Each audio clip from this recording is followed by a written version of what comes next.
Friends, మీకైతే ఈరోజు కొంచెం డిఫరెంట్ స్టైల్లో లిరికల్ ప్లస్ ఫోటో ఎడిటింగ్ అయితే తీసుకొచ్చాను. ఆల్రెడీ మీరు డెమో వీడియో చూసారు కదా, దాన్ని మీరు ఫుల్ సౌండ్తో సహా చూడాలనుకుంటే మన టెలిగ్రామ్లో ఆ వీడియో ఉంటుంది. మీరు చూడాలనుకుంటే అక్కడికి వెళ్ళి చూడండి. సో ఈ ఎడిటింగ్ మీరు చాలా ఈజీగా తయారు చేసుకోవచ్చు, మీకు నచ్చిన ఫోటోని యాడ్ చేసుకొని. సో ఎడిటింగ్ మీరు చేసుకోవాలనుకుంటే ఫస్ట్ డిస్క్రిప్షన్లో నేను మీకు 2 ప్రెజెంట్లు ఇస్తాను, ఒక ఫాంట్ ఇస్తాను. 2 ప్రెజెంట్లని ఎలిట్ మోషన్లోకి ఇంపోర్ట్ చేసుకోండి, ఫాంట్ని డౌన్లోడ్ చేసుకోండి. ఇక్కడ నేను ఎలిట్ మోషన్ యాప్ని ఓపెన్ చేస్తున్నా. 2 ప్రెజెంట్లు ఇస్తాను కదా, ఒకటి వచ్చేసి full present by TTS May 6 అని ఉంటుంది, ఇంకోటి వచ్చేసి particle video by TTS May 6 అని ఉంటుంది. ఇందులో ఫుల్ ప్రెజెంట్ ఉంది కదా, దాన్ని మీరు ఇక్కడ ఓపెన్ చేయండి. ఇక్కడ మీరు కన్ఫ్యూజ్ అవ్వకండి, ఓకేనా? ఎందుకంటే చేసిన స్టెప్సే మళ్ళీ చేయాల్సి ఉంటుంది, ఓకేనా? ఒక్కటి మీకు అర్థమైతే చాలు, మిగతా వన్నిటిలో మనం ఫోటోని ఈజీగా చేంజ్ చేసుకోవచ్చు. అయితే చెప్తాను మీకు. సో ప్రెజెంట్ ఓపెన్ చేయగానే ఈ విధంగా ఉంటుంది. మీకు రెడ్ కలర్లో గ్రూప్స్ అయితే 1 నుంచి 6 వరకు ఉంటాయి. ఇక్కడ మీరు ఒక్కొక్క గ్రూప్లో ఒక్కొక్క ఇమేజ్ని యాడ్ చేసుకోవాల్సి ఉంటుంది. అయితే ఫస్ట్ మనం ఇక్కడ బ్యాక్ సైడ్ ఉన్న ఈ పెద్ద ఫోటో ఉంది కదా, దాన్ని చేంజ్ చేసుకుందాం. చేంజ్ చేసుకోవాలనుకుంటే అన్ని గ్రూప్స్ కన్నా కింద, ఓకేనా, సాంగ్ లేయర్ పైన ఒక ఫోటో లేయర్ కనిపిస్తుంది, ఓకేనా? ఈ ఫోటో లేయర్, దీన్ని మీరు క్లిక్ చేయండి. క్లిక్ చేసి కలర్ అండ్ ఫిల్ ఆప్షన్లోకి వెళ్ళి పేరు దగ్గర క్లిక్ చేసి ఇక్కడ మీరు ఆ ఫోటో దగ్గర ఏదైతే ఫోటోని చేంజ్ చేసుకుందాం అనుకుంటున్నారో దాన్ని సెలెక్ట్ చేసుకోండి. చూడండి, నేను ఫోటో సెలెక్ట్ చేసుకున్నాను, చేంజ్ అయిపోయింది. మీకు సైజు అదంతా పర్ఫెక్ట్గా రాకపోతే ఇక్కడ ఫిట్ అని ఉంది కదా, దీన్ని సెలెక్ట్ చేసుకొని మీ 2 ఫింగర్స్తోని ఇలా అడ్జస్ట్మెంట్ చేసుకోండి, ఓకేనా? గుర్తుంచుకోండి, కింద ఫిట్ని సెలెక్ట్ చేసుకొని అడ్జస్ట్ చేసుకోండి సైజు మీకు బాగా లేకపోతే, ఓకేనా? సో ఓకే, ఇక్కడ మనకు బ్యాక్ సైడ్ ఉన్న ఫోటో అయితే సెట్ అయిపోయింది. అయితే ఇక్కడ మనకు ఫోటోలు మూవ్మెంట్ అవుతున్నాయి కదా, పైకి వెళ్తున్నాయి కదా, అవి మనకు రాలేదు. అవి రావాలంటే ఇక్కడ గ్రూప్స్లలో మనం ఫోటోలను అయితే చేంజ్ చేసుకోవాల్సి ఉంటుంది.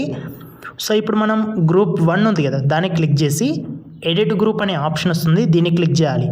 ఇక్కడ మనకు ఈ విధంగా వస్తాయి, చాలా వస్తాయి, మీరు కన్ఫ్యూజ్ అవ్వకండి. ఇందులో మీకు ఫస్ట్ అయితే ఫాంట్ యాడ్ చేసుకుందాం. ఒకదానికి యాడ్ చేసుకున్న తర్వాత మిగతా వాటికి కూడా ఈజీగా యాడ్ చేసుకోవచ్చు. ముందుగా ఇక్కడ ఎల్లో కలర్లో 3 టెక్స్ట్ లేయర్స్ అయితే కనిపిస్తున్నాయి కదా, ఇందులో మీరు ఒక దాన్ని, అంటే పైన ఉన్నది ఉంది కదా, పైన ఉన్న దాన్ని క్లిక్ చేయండి.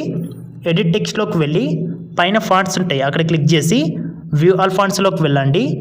ఇక్కడ 3 లైన్స్ని క్లిక్ చేసి ఇంపోర్ట్ ఫాంట్స్లోకి వెళ్ళి నేను మీకు ఫాంట్ ఇస్తాను కదా, దాన్ని మీరు డౌన్లోడ్ చేసుకున్నారు కాబట్టి దాన్ని ఇక్కడ సెలెక్ట్ చేసుకోండి.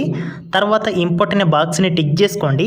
మీరు ఇంపోర్ట్ చేసుకున్న ఫాంట్ అయితే ఇక్కడ మీకు కనిపిస్తుంది, దాన్ని సెలెక్ట్ చేసుకోవచ్చు. లేదు దాని పేరు గుర్తుందనుకుంటే సెర్చ్ ఆప్షన్లో దాని పేరు కొట్టినా కూడా వస్తుంది, సెలెక్ట్ చేసుకోవచ్చు. సో ఇట్లా మీరు ఒకదానికి సెలెక్ట్ చేసుకున్న తర్వాత మిగతా వాటికి కూడా, అంటే ఇంకోటి మీకు ఆ కలర్తో కనిపిస్తుంది కదా, అంటే ఆ స్టైల్తో, సో దాన్ని క్లిక్ చేసి ఎడిట్ టెక్స్ట్లోకి వెళ్ళి ఫాంట్స్ దగ్గర క్లిక్ చేస్తే రీసెంట్ యాడ్ చేసుకున్న ఫాంట్లు కనిపిస్తాయి, దాన్ని సెలెక్ట్ చేసుకోవాలనుకుంటే సెలెక్ట్ చేసుకోవచ్చు. లేదు మీకు అన్నిటికీ ఒకటే క్లిక్తో యాడ్ అయిపోవాలనుకుంటే బ్యాక్ వెళ్ళండి, ఓకేనా? ఇలా మీరు మొత్తం బ్యాక్ వెళ్ళి మళ్ళీ ఈ ఫుల్ ప్రెజెంట్ని ఓపెన్ చేయండి, ఓకేనా? సో ఓపెన్ చేసి మీకు చూస్తే మొత్తం ముట్టికి కూడా మీకు అంటే ఫాంట్ అయితే యాడ్ అయిపోతుంది, ఓకేనా? ఇప్పుడు మనం ఈ గ్రూప్స్లలో ఉన్న ఫోటోలు ఉన్నాయి కదా, వాటిని చేంజ్ చేసుకుందాం. ఫస్ట్ ఇక్కడ మనకు గ్రూప్ 1 ఉంది కదా, దాన్ని క్లిక్ చేసి ఎడిట్ గ్రూప్లోకి వెళ్ళాలి. అన్నిటికన్నా కింద మనకు ఫోటో లేయర్ కనిపిస్తుంది, దాన్ని క్లిక్ చేయాలి. కలర్ అండ్ ఫిల్ అనే ఆప్షన్ అయితే ఉంటుంది, దీన్ని క్లిక్ చేయండి. ఇక్కడ పేరు కనిపిస్తుంది కదా, ఇమేజ్ గుర్తులాగా ఉండి, సో ఈ పేరు దగ్గర క్లిక్ చేసి ఆ ఫోటో దగ్గర మీరు ఏ ఫోటోని అయితే చేంజ్ చేసుకుందాం అనుకుంటారో దాన్ని సెలెక్ట్ చేసుకోండి. తర్వాత మీ 2 ఫింగర్స్తోని దాని యొక్క సైజ్ మీరు అడ్జస్ట్మెంట్ చేసుకోండి, ఓకేనా? ఇక్కడ చూస్తున్నారు కదా, నేను అడ్జస్ట్ చేస్తున్నాను కదా, ఇలా అడ్జస్ట్ చేసుకోండి, ఓకేనా? అడ్జస్ట్ చేసుకున్నాక బ్యాక్ వెళ్ళండి, ఓకేనా? బ్యాక్ వెళ్తే చూడండి, ఇక్కడ పైన మనకు ఫోటో దగ్గర అయితే ఫోటో యాడ్ అయిపోయింది, ఓకేనా? సేమ్ అదే దానిలాగా మీకు మిగతా అన్నిటికి కూడా మనం సేమ్ ప్రాసెస్ అయితే ఉంటుంది. అయితే ఇక్కడ నేను ఇంకో దాంట్లో కూడా మీకు ఫోటోని చేంజ్ చేసి చూపిస్తాను. ఇక్కడ గ్రూప్ 2 అయితే క్లిక్ చేస్తున్నాను. ఎడిట్ గ్రూప్లోకి వెళ్ళండి. ఇక్కడ కింద ఫోటో లేయర్ ఉంది కదా, ఆ ఫోటో లేయర్ని క్లిక్ చేసి కలర్ అండ్ ఫిల్ ఆప్షన్లోకి వెళ్ళి ఇక్కడ పేరు దగ్గర క్లిక్ చేసి ఇప్పుడు మీరు ఆ ఫోటో దగ్గర ఏ ఫోటోని చేంజ్ చేసుకుందాం అనుకుంటున్నారో దాన్ని సెలెక్ట్ చేసుకోండి. తర్వాత మీ 2 ఫింగర్స్తోని ఆ ఫోటో యొక్క సైజుని అడ్జస్ట్ చేసుకోండి. సో తర్వాత బ్యాక్ వచ్చేసేయండి. చూడండి, ఇక్కడ ఈ ఫోటో చేంజ్ చేసినాం కదా సెకండ్ దాంట్లో, సో మనకు ఫోటో అయితే వచ్చేసింది.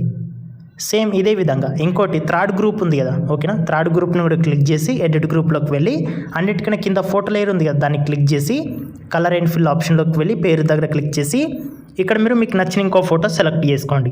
సెలెక్ట్ చేసుకుని దీన్ని కూడా మీ 2 ఫింగర్స్తోని అడ్జస్ట్ చేసుకోండి. తర్వాత బ్యాక్ వచ్చేసేయండి. సో చూడండి ఇక్కడ మీకు థర్డ్ది కూడా వస్తుంది చూడండి. సో థర్డ్ దాంట్లో కూడా మనకు ఫోటో చేంజ్ అయిపోయింది కదా. సేమ్ ఇదే ప్రాసెస్ అనమాట. మొత్తం మీకు 6 గ్రూప్స్ ఉన్నాయి కదా, నేను 3లో ఫోటోని ఎలా చేంజ్ చేయాలో చెప్పాను. సేమ్ అదే విధంగా మీరు ఈ 3 గ్రూప్స్లలో మీరు ఫోటోని చేంజ్ చేసుకొని అడ్జస్ట్ చేసుకోండి, సరిపోతుంది. ఓకేనా ఫ్రెండ్స్, ఇలా మీరు ఏంటంటే మొత్తం 6 గ్రూప్స్లలో ఫోటోలు అయితే యాడ్ చేసుకోవాల్సి ఉంటుంది. అలా మీరు యాడ్ చేసుకున్నాక ఇప్పుడు మీరు ఏం చేస్తారంటే బ్యాక్ అయితే వచ్చేసేయండి. మీకు పార్టికల్ ప్రెజెంట్ కూడా ఇచ్చాను కదా, దాన్ని మీరు ఇక్కడ ఓపెన్ చేస్తే ఇందులో మీకు పార్టికల్ వీడియో ఉంటుంది. దీన్ని క్లిక్ చేసి ఇక్కడ ఈ ఆప్షన్ని క్లిక్ చేసుకొని కాఫీ లేయర్ని సెలెక్ట్ చేసుకోండి. తర్వాత బ్యాక్ వచ్చేసి మీరు ఎడిట్ చేసిన ఫుల్ ప్రెజెంట్ని ఓపెన్ చేసి స్టార్టింగ్లో 0 సెకండ్ దగ్గర వైట్ మార్క్ నుంచి ఈ ఆప్షన్ని క్లిక్ చేయండి. పేస్ట్ లేయర్ని సెలెక్ట్ చేసుకోండి. అందులో ఉన్న పార్టికల్ వీడియో వచ్చేసి ఇక్కడ వచ్చి యాడ్ అవుతుంది. సో చూడండి పార్టికల్స్ కూడా వచ్చేసినాయి. సో మనకి ఎడిటింగ్ అయితే మొత్తం అయిపోయింది. మీకు ఎడిటింగ్ నచ్చింది అనుకుంటున్నాను. మీకు ఒకవేళ ఎడిటింగ్ నచ్చితే వీడియోకి లైక్ చేసి మన ఛానల్ని సబ్స్క్రైబ్ చేసుకోండి. ఇలాంటి మరిన్ని వీడియోస్ అయితే మీరు చూడగలుగుతారు. సో ఎడిటింగ్ అయిపోయింది కాబట్టి నెక్స్ట్ వీడియోని సేవ్ చేసుకోవాలంటే పైన ఎక్స్పోర్ట్ ఆప్షన్ ఉంది కదా, అక్కడ క్లిక్ చేసి వీడియో క్వాలిటీ మీకు నచ్చింది సెలెక్ట్ చేసుకున్నాక ఎక్స్పోర్ట్ని క్లిక్ చేసి వీడియోని సేవ్ చేసుకోండి.